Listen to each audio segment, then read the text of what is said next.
साथियों नमस्कार। कैसे हैं आप लोग? आशा करते हैं आप सभी अच्छे होंगे और आपकी तैयारी भी बहुत अच्छे तरीके से चल रही होगी। आप सभी का हमारे यूट्यूब चैनल में बहुत बहुत स्वागत है।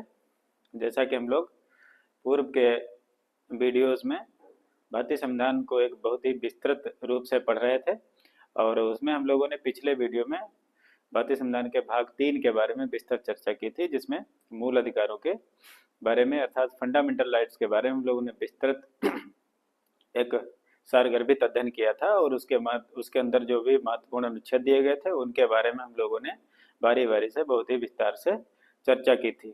आज उसी कड़ी में हम लोग भारतीय संविधान का एक और महत्वपूर्ण टॉपिक या भाग कह लीजिए, भाग 4 को पढ़ेंगे, जिसमें राज्य के नीति निर्देशक तत्वों के बारे में बताया गया, अर्थात directive principles of state policies, अर्थात डीपीएसपी के नाम से भी इनको जाना जाता है। विद्यार्थियों में काफी चर्चित नाम है, डीपीएसपी के नाम से जाना जाता है। आज हम लोग जानेंगे राज्य के नीति निर्देशक तत्व क्या होते हैं और वह किस प्रकार से नागरिकों के लिए लाभदायक हैं या किस प्रकार से उनकी अधिकारिता हमारे संविधान में देखने को मिलती है और उनके लाभ हमारे नागरिकों को किस प्रकार से मिलते हैं। तो मोटा मोटा हम लोग समझ लेते हैं कि जैसे कि मूल अधिकारों की बात करते हैं तो मूल अधिकार क्या थे, भाग 3 में जिनका चर्चा किया गया था वह पूरी तरीके से क्या थे, नागरिकों के संरक्षण के लिए दिए गए अधिकार थे और उनको नागरिक जो है उनके हनन पर हाई कोर्ट और सुप्रीम कोर्ट में जाकर उनके लिए अपील कर सकता था या उनके लिए वाद दायर करके उनको लागू कराने का कार्य कर सकता था। परंतु यहाँ पर देखा गया जो नीति निर्देशक सिद्धांत है उनमें इस तरीके की सुविधा नागरिकों को नहीं दी गई है। यह पूरी तरीके से राज्य की इच्छा पर निर्भर करने वाले सिद्धांत है, अर्थात या जो है राज्य के दायित्व को निर्धारित करने वाले सिद्धांत के रूप में जाने जाते हैं। इसमें नागरिकों को कोई विशेष ऐसी अधिकारिता नहीं दी गई है जिसके माध्यम से इनके हनन की स्थिति में या इन्हें लागू कराने के लिए या किसी भी न्यायालय की शरण में नहीं जा सकते। अर्थात ये नीति निर्देशक सिद्धांत जो होते हैं वो क्या है, पूरी तरीके से न्यायालय में बाध्य योग्य नहीं, अर्थात इनको लागू कराने के लिए नागरिक किसी भी न्यायालय का सहारा नहीं ले सकते हैं। जबकि मूल अधिकारों में क्या था, उनमें अगर मूल अधिकारों का हनन किसी प्रकार से सरकार के द्वारा या किसी व्यक्ति के द्वारा किया जाता था तो ऐसी स्थिति में वह अनुच्छेद 32 के तहत और विभिन्न अनुच्छेदों के तहत वह न्यायालय का सहारा ले सकता था और अपने अधिकारों का संरक्षण कर सकता था। परंतु नीति निर्देशक सिद्धांतों में इस तरीके का प्रावधान देखने को नहीं मिलता। या पूरी तरीके से राज्य की इच्छा शक्ति पर आधारित सिद्धांत हैं जिनका भारतीय संविधान के भाग 4 में बहुत ही विस्तृत रूप से व्याख्यायित रूप से देखने को मिलते हैं। आज उसी के बारे में हम लोग बारी बारी से चर्चा करेंगे और समझेंगे क्या होते हैं राज्य के नीति निर्देशक सिद्धांत। चलिए देखते हैं हम लोग। तो सबसे पहले देखते हैं राज्य के नीति निर्देशक सिद्धांत या तत्व। इनको क्या कहते हैं, डीपीएसपी अर्थात directive principles of state policies. अब देखते हैं इनके उल्लेख की बात। तो भारतीय संविधान में कहा, भारतीय संविधान के भाग 4 में इनका उल्लेख मिलता है और अनुच्छेद 36 से 51 तक इनका वर्णन किया गया है भारतीय संविधान के भाग 4 के अंतर्गत, जिनको क्या कहते हैं, राज्य के नीति निर्देशक तत्व कहते हैं। अब बात करते हैं इनके स्रोत की, अर्थात यह नीति निर्देशक सिद्धांत जो या तत्व जो है ये कहाँ से लिए गए हैं, किस देश के संविधान से लिए गए या हमारे संविधान में आए कहाँ से हैं। तो इसकी बात करेंगे तो संविधान निर्माताओं के द्वारा इन्हें सन 1937 में आयरलैंड के संविधान से लिया गया था। अर्थात राज्य के नीति निर्देशक तत्व जो है वो कहाँ से लिए गए हैं, आयरलैंड के संविधान से लिए गए हैं। ये क्वेश्चन यहीं से बन गया, कई बार परीक्षाओं में पूछा गया है कि राज्य के निर्देशक सिद्धांत जो है वो कहाँ से लिए गए हैं, किस देश के संविधान से लिए गए हैं। तो कहाँ से लिए गए हैं, आयरलैंड के संविधान से लिए गए हैं। एक प्रश्न और बनता है कि नीति निर्देशक सिद्धांतों का वर्णन भारतीय संविधान के किन अनुच्छेदों के अंतर्गत किया गया है। तो कौन कौन से हैं, अनुच्छेद 36 से लेकर 51 तक इनका वर्णन देखने को मिलता है। आगे बात करते हैं इनके महत्व और उद्देश्यों के, अर्थात निर्देशक तत्वों का उद्देश्य क्या है, क्या इनके महत्व हैं, क्यों इनकी आवश्यकता पड़ी हमारे संविधान में, इन सब चीजों के बारे में बात करेंगे। तो ये तत्व क्या है, राज्य को क्या करते हैं, सामाजिक, आर्थिक और राजनीतिक रूप से क्या करते हैं, न्याय सुनिश्चित करने तथा जनता के कल्याण हेतु मार्गदर्शन करते हैं। यह किसका मार्गदर्शन करते हैं, राज्य का मार्गदर्शन करते हैं। काहे के लिए, राज्य सामाजिक, आर्थिक और राजनीतिक रूप से न्याय सुनिश्चित करने, राज्य के नागरिकों के लिए न्याय सुनिश्चित करने तथा जो जनता है उसके कल्याण के कौन कौन से तरीके अपनाए जाएं जो कि जिससे कि राज्य की जनता क्या है अधिक से अधिक लाभ प्राप्त कर सके और जीवन जीने के लिए अनुकूल वातावरण उनके लिए बनाया जा सके, उन सबके कल्याण की बात कहाँ की गई है, इसके उद्देश्यों के अंतर्गत रखी गई। अर्थात राज्य के जो नीति निर्देशक तत्व हैं डीपीएसपी जो है वो क्या है मार्गदर्शक का कार्य करते हैं किसके, राज्य के। आगे देखते हैं नीति निर्देशक तत्व जो है वो क्या है न्यायालय के द्वारा लागू नहीं किए जा सकते हैं, अर्थात ये न्यायालय में परिवर्तनीय नहीं है। अर्थात जो नीति निर्देशक तत्व के अंतर्गत जो अधिकार दिए गए हैं, जो राज्यों पर आरोपित जो अधिकार हैं वो क्या है उनको लागू कराने के लिए भारतीय नागरिक या राज्यों के नागरिक या जनता जो है किसी भी न्यायालय में वाद नहीं ला सकती या उनको लागू कराने के लिए न्यायालय का सहारा नहीं ले सकती, अर्थात ये बाध्य योग्य नहीं है। जबकि मूल अधिकारों की स्थिति में देखा था कि जनता अपने मूल अधिकारों के हनन की स्थिति में सुप्रीम कोर्ट या हाई कोर्ट का शरण ले सकती थी और उनको लागू कराने के लिए संरक्षण प्राप्त कर सकती थी, लेकिन नीति निर्देशक सिद्धांतों के अंतर्गत यह व्यवस्था देखने को नहीं मिलती है। यह क्या है नीति निर्देशक सिद्धांत और मूल अधिकारों को एक दूसरे से अलग दिखाने का कार्य करती है।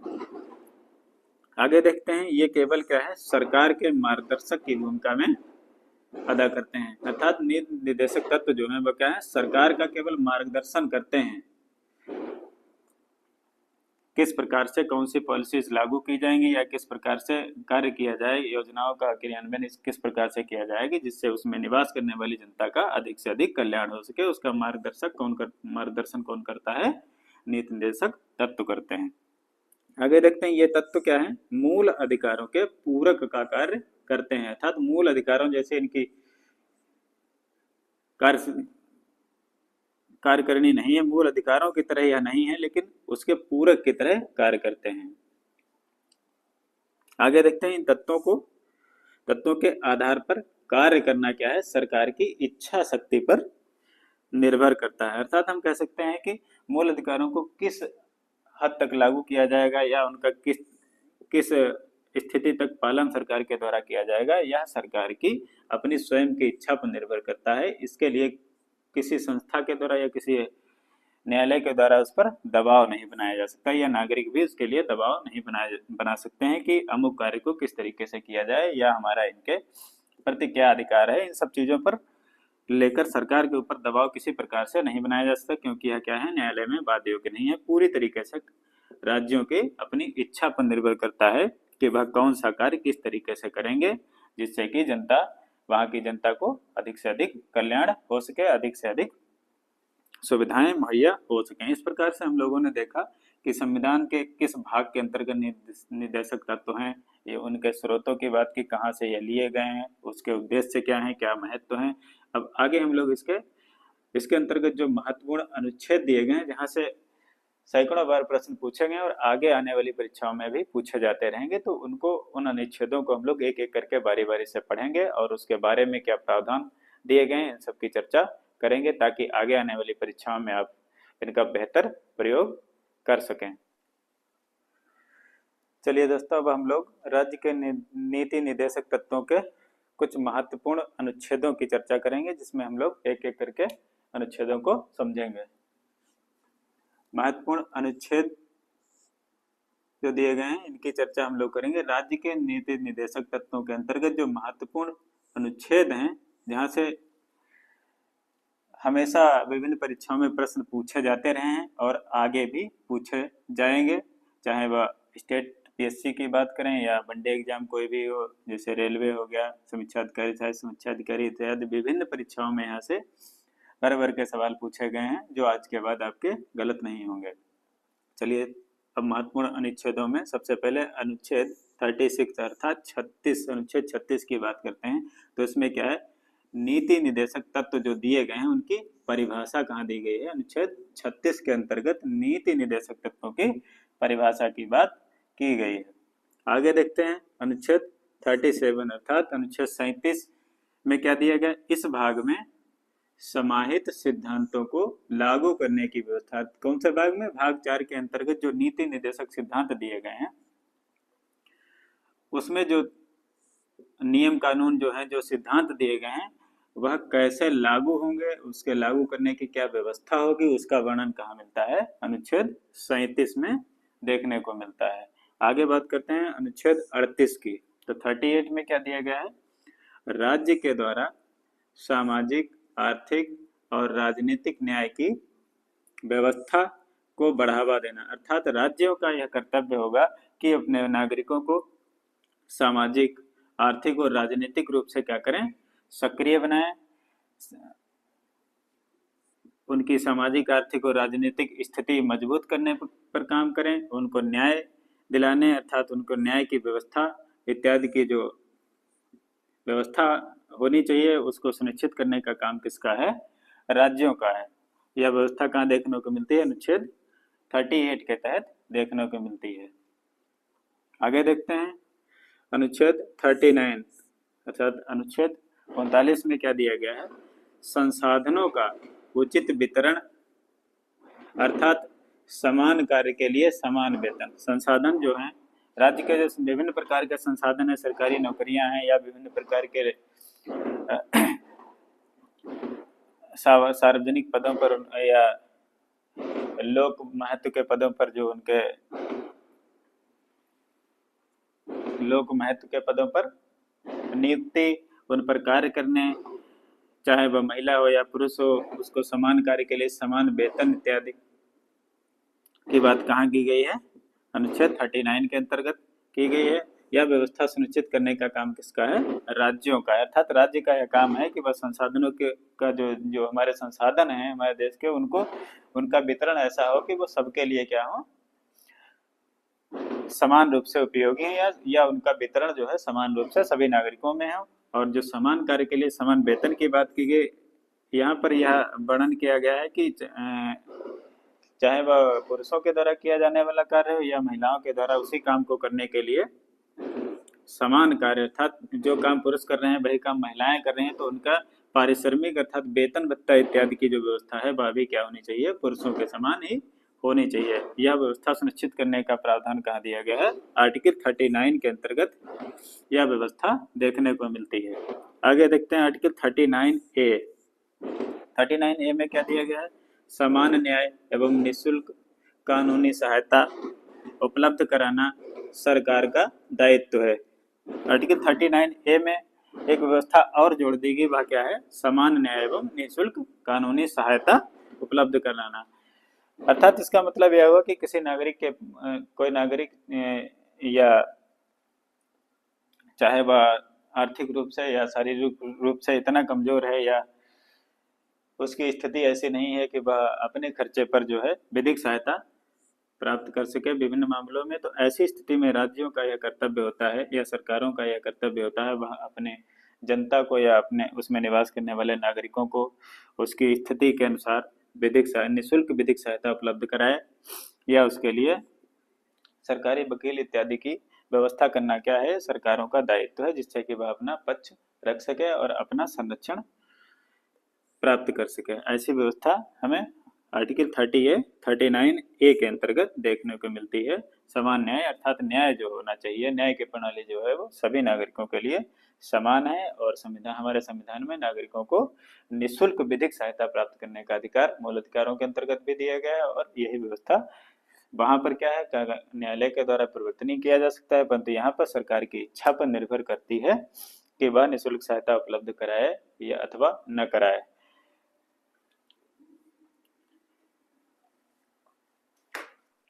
चलिए साथियों, अब हम लोग आगे के अनुच्छेदों पर चर्चा करेंगे। देखते हैं अनुच्छेद 40 अर्थात अनुच्छेद 40 के अंतर्गत क्या दिया गया है। तो अनुच्छेद 40 में क्या है? ग्राम पंचायतों का गठन, अर्थात आर्टिकल 40 में क्या दिया गया है? ग्राम पंचायतों के गठन की व्यवस्था कैसी होगी, इसका वर्णन कहाँ है? अनुच्छेद 40 के अंतर्गत दिया गया है। आगे देखते हैं आर्टिकल 41 अर्थात अनुच्छेद 41 में क्या दिया गया है? कुछ दशाओं में काम करने का अधिकार, शिक्षा का अधिकार और सार्वजनिक सहायता पाने का अधिकार किसका है? राज्य में निवास करने वाली जनता अर्थात नागरिकों का क्या अधिकार है? कुछ दशाओं में काम करने का अधिकार, शिक्षा का अधिकार और सार्वजनिक सहायता पाने का अधिकार कहाँ दिया गया है? नीति निर्देशक सिद्धांतों के या तत्वों के आर्टिकल 41 के तहत यह व्यवस्था देखने को मिलती है। अर्थात नागरिकों का यह अधिकार है कि वह उनके काम करने की जो है दशाएं या काम करने के कार्यस्थल की व्यवस्था ऐसी होनी चाहिए जो उनके जीवन के अनुकूल हो। अर्थात वहाँ स्वच्छ पानी, स्वच्छ हवा इत्यादि की समुचित व्यवस्था होनी चाहिए और काम के साथ साथ उनकी शिक्षा अर्थात उनके बच्चों की शिक्षा इत्यादि की व्यवस्था का भी दायित्व किसका है? राज्यों का है। और सार्वजनिक सहायता अर्थात उनको किसी प्रकार की कोई समस्या उत्पन्न होती है तो ऐसी स्थिति में सार्वजनिक सहायता पाने का अधिकार भी वह रखते हैं और यह दायित्व किसका है? सरकार का है। आगे देखते हैं आर्टिकल 42 अर्थात अनुच्छेद 42 के अंतर्गत क्या व्यवस्था दी गई है। न्यायोचित एवं मानवीय कार्यदशाओं तथा मातृत्व सहायता का प्रावधान। अर्थात अनुच्छेद 42 में क्या दिया गया है कि काम करने की जो कार्यस्थल है उनकी दशा ऐसी होनी चाहिए, वह कैसी होनी चाहिए? अर्थात कैसी होनी चाहिए? मानवीय होनी चाहिए। अर्थात वहाँ मानव जीवन अच्छे से संभव हो। अर्थात वहाँ सांस लेने के लिए स्वच्छ वायु होनी चाहिए, पीने के लिए स्वच्छ जल होना चाहिए, रहने के लिए अनुकूल दशाएं होनी चाहिए, अर्थात आवास इत्यादि की व्यवस्था जो होनी चाहिए साफ सुथरी होनी चाहिए, जिससे कि वह उचित आराम और खाने पीने में जो है आसानी से यह सब कर सकें। और कुछ दशाओं में जो महिलाएं कार्यरत होती हैं या कार्य में नियुक्त होती हैं, ऐसी महिलाएं जिनके बच्चे छोटे हैं या शिशु देखभाल के लिए उनको समय की आवश्यकता है, तो ऐसी स्थिति में उन महिलाओं को मातृत्व सहायता का भी प्रावधान अर्थात मातृत्व से संबंधित जो कार्य हैं उनको करने के लिए उनको बीच में समय दिया जाना चाहिए। अर्थात उनके लिए अनुकूल दशाएं हों ताकि वह अपने बच्चों की देखभाल अर्थात उनके ब्रेस्ट फीडिंग इत्यादि का काम समय समय पर कर पाएं। ऐसी व्यवस्था कहाँ देखने को मिलती है? अनुच्छेद 42 के अंतर्गत यह राज्यों का कर्तव्य होगा कि अपने नागरिकों के लिए संबंधित व्यवस्थाएं उनके कार्यस्थल पर मुहैया कराएं। आगे देखते हैं आर्टिकल 43 की बात करते हैं। इसमें क्या दिया गया है? कर्मचारियों को निर्वाह मजदूरी की बात की गई। अर्थात कोई भी कर्मचारी ऐसा नहीं हुआ जिसको कि बिना उसकी निर्वाह मजदूरी या उचित भत्ता दिए काम उनसे कराया जाए। अर्थात क्या किया गया? उनके लिए निर्वाह मजदूरी एक निश्चित मजदूरी की व्यवस्था की जाए और उनके लिए उनके जीवन यापन के लिए कुटीर उद्योगों इत्यादि को क्या किया जाए? बढ़ावा दिया जाए ताकि वह विभिन्न प्रकार के उद्योगों के माध्यम से अपनी आजीविका को और सुदृढ़ बना सकें, क्योंकि वह भारतीय संविधान में नीति निर्देशक सिद्धांत जो दिए गए हैं वह क्या है? गांधीवादी विचारधारा पर आधारित है और गांधी जी जो थे वो कुटीर उद्योगों के प्रबल समर्थक माने गए, ऐसा देखा गया है। आगे देखते हैं आर्टिकल 44 अर्थात अनुच्छेद 44 के अंतर्गत क्या व्यवस्थाएं दी गई हैं, राज्यों के क्या दायित्व हैं, उनकी बात क्या क्या उनके लिए क्या प्रावधान दिए गए हैं। तो उसमें क्या दिया गया है? नागरिकों के लिए समान नागरिक संहिता की व्यवस्था जो है कहाँ देखने को मिलती है? अनुच्छेद 44 के अंतर्गत राज्यों में निवास करने वाले जो नागरिक हैं उनके लिए समान नागरिक संहिता की व्यवस्था की गई है।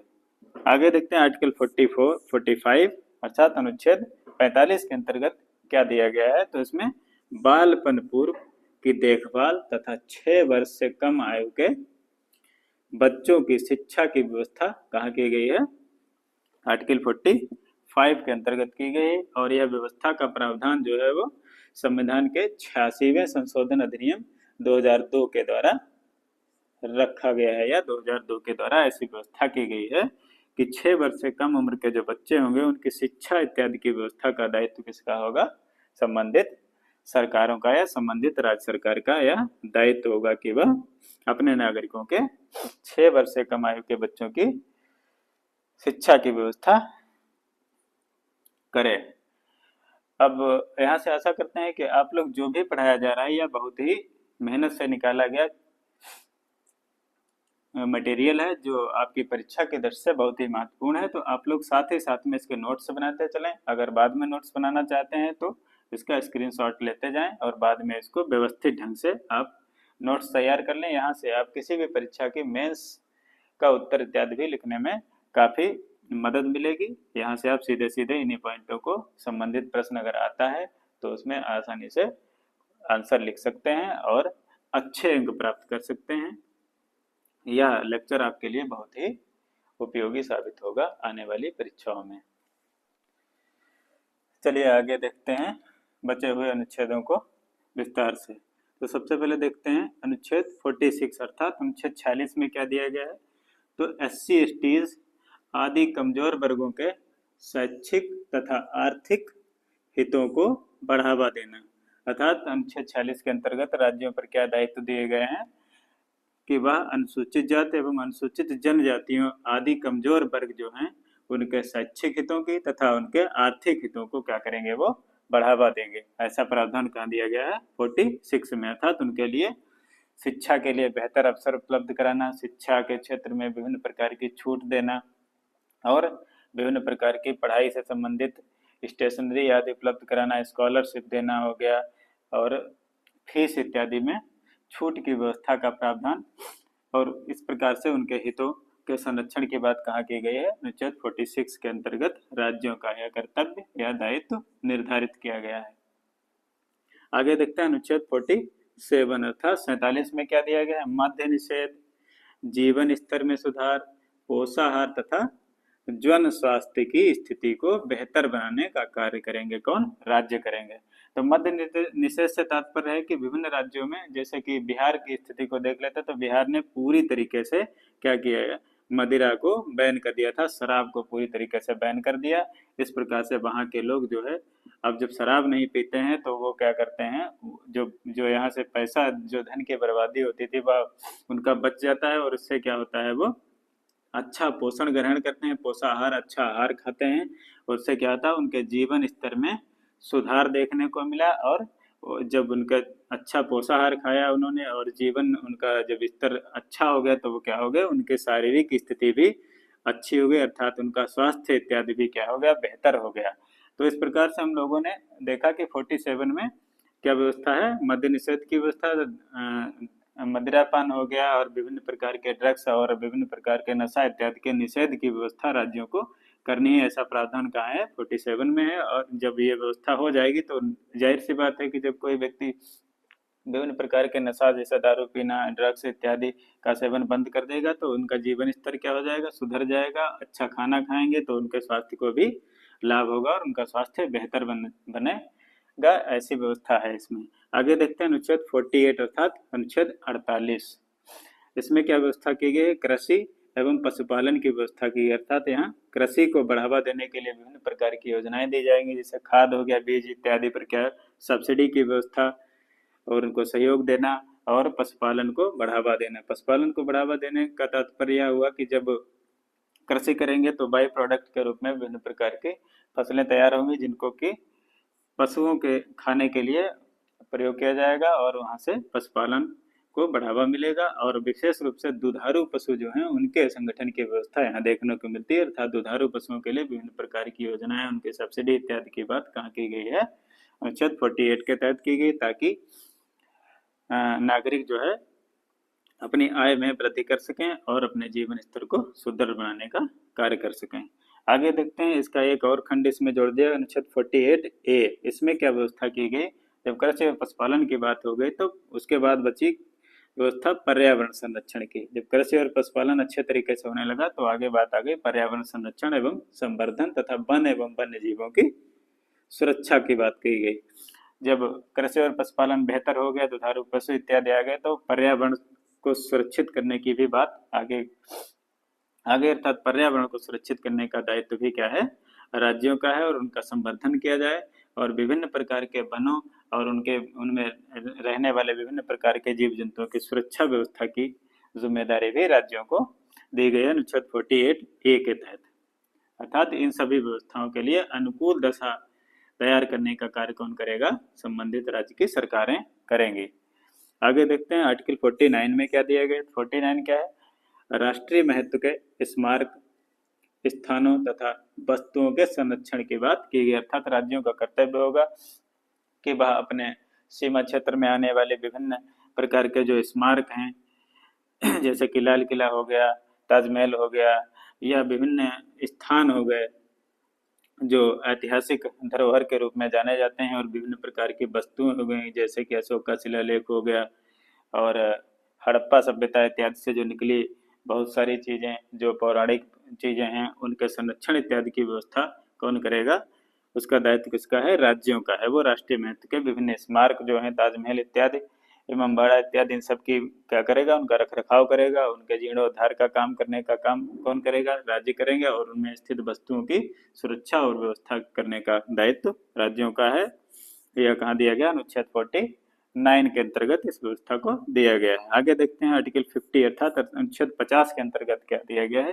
तो न्यायपालिका का कार्यपालिका से पृथककरण, यह बहुत ही आवश्यक है कि किसी भी राज्य की न्यायपालिका उसकी कार्यपालिका से पूरी तरीके से पृथक होनी चाहिए। अगर यह व्यवस्था ना होती तो आज की स्थिति कुछ अलग दिखाई देती, क्योंकि यहाँ पर फिर समान नागरिक संहिता की बात नहीं कर सकते थे हम लोग, समान कार्य के लिए समान वेतन इत्यादि विभिन्न प्रकार की समस्याएं या सार्वजनिक नियुक्तियों की बात अगर करते तो वहां पर विभिन्न प्रकार के टकराव की व्यवस्था देखने को मिलती, क्योंकि कार्यपालिका अगर न्यायपालिका में हस्तक्षेप अगर होता तो यह व्यवस्था सुचारू रूप से नहीं चल सकती थी। इसलिए अनुच्छेद 50 के अंतर्गत संविधान निर्माताओं ने ऐसी व्यवस्था की है कि राज्य की कार्यपालिका का अपना अलग काम करने का तरीका होगा, अर्थात वह पूरी तरीके से न्यायपालिका को जो है स्वतंत्र रूप से कार्य करने के लिए व्यवस्था दी गई है। अर्थात कार्यपालिका अपने तरीके से काम करती है और उसके कार्यों में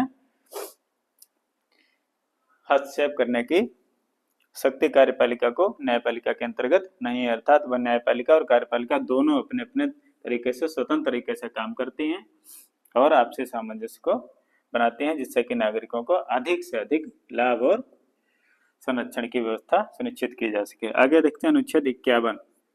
इसके अंतर्गत जब हम लोगों ने विभिन्न प्रकार की व्यवस्थाएं कर ली, विभिन्न प्रकार से नागरिकों के संरक्षण की बात कर ली, चाहे उनके पोषाहार की हो, आर्थिक हो, सामाजिक हो, राजनीतिक रूप से उनको मजबूत और ताकतवर बना दिया, और उनको मदिरा पान इत्यादि की व्यवस्था जो दी गई थी उसको भी समाप्त करके उनके जीवन स्तर को उच्च बनाते हुए विभिन्न प्रकार के जो टकराव थे उनको देखते हुए अब हम लोग बात करते हैं, जब अपने राज्य की व्यवस्था को हम लोगों ने सही कर लिया तो बात आती है कि अंतर्राष्ट्रीय स्तर पर क्या व्यवस्थाएं होनी चाहिए। तो इसके लिए अनुच्छेद 51 में क्या दिया गया, अंतर्राष्ट्रीय शांति एवं सुरक्षा की व्यवस्था भी हमारे संविधान में देखने को मिलती है। इसीलिए हमारा संविधान विभिन्न जो देश हैं उनके संविधान से बेहतर माना गया है और उनसे अच्छा माना गया है। इसकी कार्यप्रणाली और इसमें समाहित विभिन्न प्रकार के जो अनुच्छेद हैं उनका जो अधिकार क्षेत्र है बहुत ही विस्तृत है। इस प्रकार से हमारा संविधान जो है विश्व का सबसे अच्छा और सबसे बड़ा संविधान माना जाता है, क्योंकि यहाँ पर विभिन्न अधिकारों की बात की गई है और आंतरिक व्यवस्था के साथ साथ अंतर्राष्ट्रीय स्तर पर भी शांति और सुरक्षा बनाने के लिए विभिन्न तरीके के प्रावधान हमारे संविधान में देखने को मिलते हैं। इस प्रकार से इस लेक्चर में हम लोगों ने राज्य के नीति निर्देशक तत्वों के बारे में विस्तृत चर्चा की, कहाँ से लिए गए, उनके स्रोत क्या हैं और उसका महत्व और इसको संविधान में समाहित करने के उद्देश्य क्या थे, इन सब चीज़ों पर विस्तृत चर्चा की। और यहाँ से विभिन्न परीक्षाओं में विभिन्न तरीके के प्रश्न आते रहे हैं। इस दृष्टि से और आगामी परीक्षाओं की दृष्टि से यह वीडियो आपके लिए बहुत ही लाभदायक है। आशा करते हैं कि आप लोग इस वीडियो को बहुत ही ध्यानपूर्वक देखेंगे और इसका स्क्रीनशॉट लेके इसके नोट्स भी बनाते चलेंगे, ताकि आगे आने वाली परीक्षाओं में आप लोग इसका बेहतर प्रयोग कर सकें और अपने उद्देश्यों को प्राप्त कर सकें, और जिस भी तैयारी में आप लोग लगे हैं उस परीक्षा में आप सफल हों, ऐसी हमारी कामना है आप सभी के लिए। और देखते रहिए आप लोग हमारा चैनल। अगर यह वीडियो आप लोगों को अच्छा लगा है तो इसको लाइक, शेयर और सब्सक्राइब करें और अपने दोस्तों को भेजें, ताकि वह भी अपनी तैयारी को बेहतर दिशा प्रदान कर सकें। धन्यवाद।